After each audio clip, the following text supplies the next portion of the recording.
જોરદાર વરસાદની વચ્ચે આપણે બનાવી દીધો છે આજે ફ્રાઈડ રાઈસ. એકદમ તીખો તમતમતો ફ્રાઈડ રાઈસ બનાવવા માટે આપણે સૌપ્રથમ ચોખા છે ને બાફીને રેડી કરી લીધા છે. અને હવે આપણે એક સાઈડ લોહી મૂકી દીધું છે ને લોયામાં ઓછામાં ઓછા 5 થી 6 પાવડા તેલ એડ કરવાનું છે. જે પ્રમાણે આપણે ભાત લઈએ એ પ્રમાણે તેલ એડ કરવાનું છે. તો 5 થી 6 પાવડા તેલ આપણે લઈ લીધા છે. અને તેલ થાય ત્યાં સુધી આપણે જેટલા ઇન્ગ્રીડિયન્ટ્સ છે એ ચેક કરી લઈએ.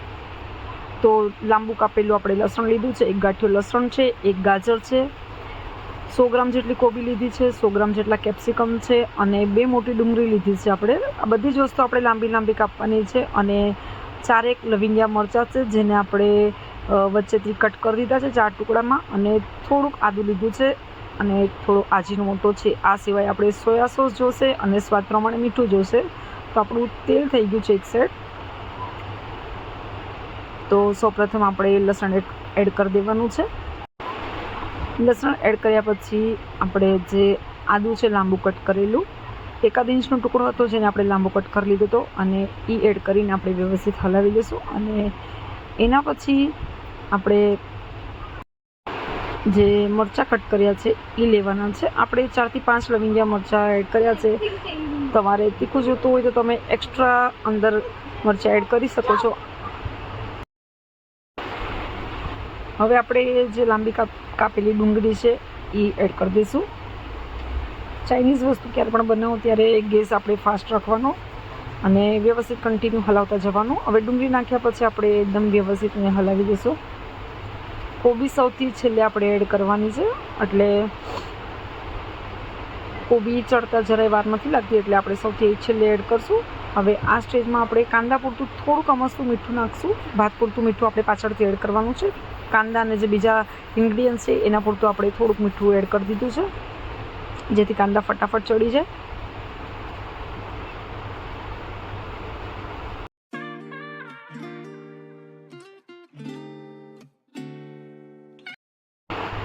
કાંદા ચડી ગયા પછી આપણે જે લાંબા કાપેલા ગાજર હતા એ એડ કરી દેવાના છે.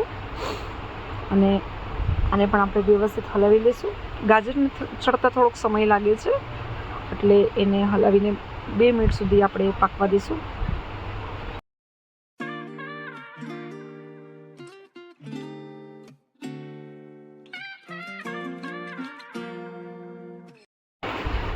ગાજર ચડી ગયા પછી આપણે કેપ્સિકમ એડ કરવાના છે.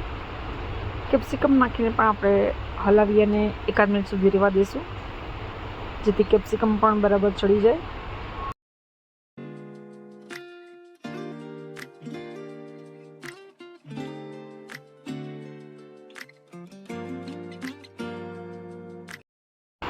હવે આપણે જે લાંબી કટ કરેલી કોબી છે એ એડ કરી દેવાની છે. કોબીને ચડતા જરાય વાર નહીં લાગે એટલે 2 થી 5 સેકન્ડની અંદર જ કોબી ગળી જાય છે. એટલે જરાક હલાવી અને આપણે જે ભાત બાફીને છૂટો કરીને રાખ્યો તો એ એડ કરી દઈશું. આપણે આમાં કોઈ પણ ચોખા વાપરવા હોય તો વાપરી શકીએ. મોસ્ટલી ચાઇનીઝમાં લાંબા ચોખા યુઝ થાય છે. આપણે ઘરમાં જે અવેલેબલ હોય એ આપણે યુઝ કરી શકીએ છીએ. તો હવે આને વ્યવસ્થિત હલાવી લેવાનું છે. ધ્યાન રાખવાનું ભાતમાં નાખવા પૂરતું મીઠું આપણે બાકી રાખ્યું છે એટલે આપણે આને વ્યવસ્થિત હલાવી અને પછી પાછળથી મીઠું એડ કરવાનું છે.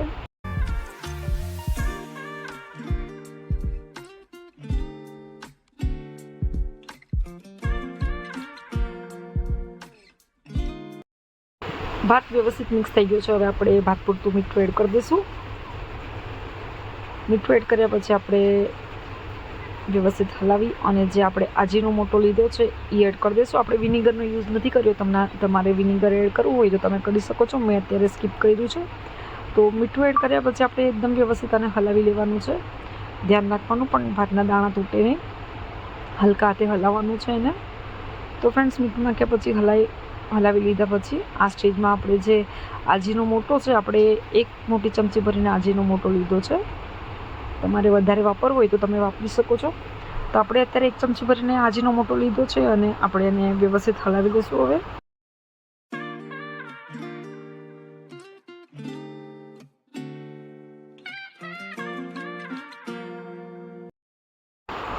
તો સોયા સોસ લીધું છે આપણે 2 ચમચી ભરીને એ એડ કરી દઈશું અને વ્યવસ્થિત આપણે એને હલાવી લેવાનું છે. ભાતની અંદર બધા ફ્લેવર મિક્સ થઈ જવા જોઈએ. અજીનોમોટો અને સોયા સોસ આપણે પાછળથી એડ કર્યું છે એટલે એકદમ વ્યવસ્થિત મિક્સ થઈ જાય ત્યાં સુધી આપણે ગેસ પર એને રહેવા દેવાનું છે.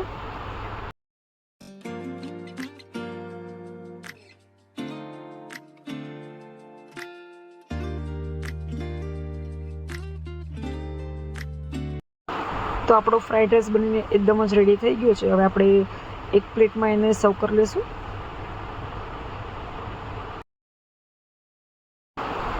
તો આપણે સર્વ કરવા માટે એક પ્લેટ લઈ લીધી છે અને ફ્રાઈડ રાઈસ આપણે સર્વ કરી દઈએ.